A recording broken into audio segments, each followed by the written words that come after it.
The leaders of 21 Pacific Rim nations are now meeting in Yokohama, Japan. Members of the APEC Forum, including U.S. President Barack Obama, they're focusing on ways to liberalize trade and investment.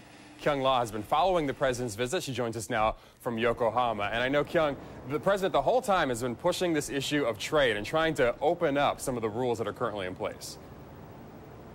That's what he's been talking about specifically here at APEC. It really has been a theme repeated over and over again in his visit throughout Asia, trying to get into this economy, specifically the Asia-Pacific Rim, which is the fastest growing economy in the world if you consider all the nations who are here. So what President Obama wants to do is try to boost U.S. exports, thereby creating more jobs in America. Well, the way to do that is through the Trans-Pacific Partnership. It's something that the president is stressing throughout his time here. He just wrapped up a working lunch. He's meeting with different leaders. He has specifically had a bilat with the Japanese Prime Minister. The TPP is seen as a building block trying to create that free trade rim in the Pacific Rim, a free trade zone, if you will. It will eventually be, if the vision holds true, the NAFTA of East Asia. At this point, though, Japan has not officially signed on, although the president said that it is looking promising. Here's what President Obama said just a short time ago.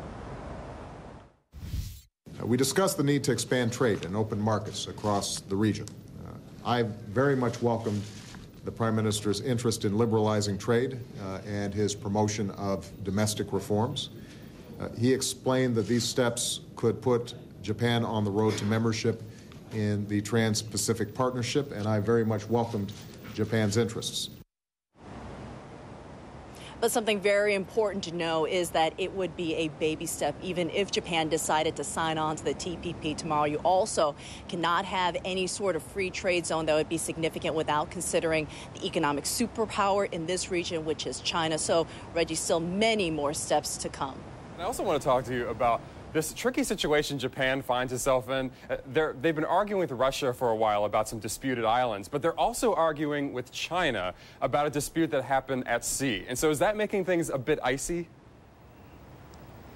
Certainly going to be something that we're all watching, because even though trade may be the topic that's on the table, the side issue of China and China's growing economic dominance in this region is something that is casting a shadow over all of APEC, because yes, as you mentioned, Japan is in a dispute not just with Russia but also with China, and China is seen as really sort of the beginning of all of these island disputes that Japan considers to be very important. So what Japan is looking for is for President Obama to come in here to throw his support to Japan, which is something that he did, and try to reaffirm that and try to get China to understand its dominance and its role, a responsible role that the United States is hoping it will play as it continues to show prominence in the world economy. And the next APEC, I believe, is going to be in Hawaii, which is President Obama's territory. So that should be interesting to see next time this comes around. Kyung La in Japan for us. Thanks so much. Appreciate it.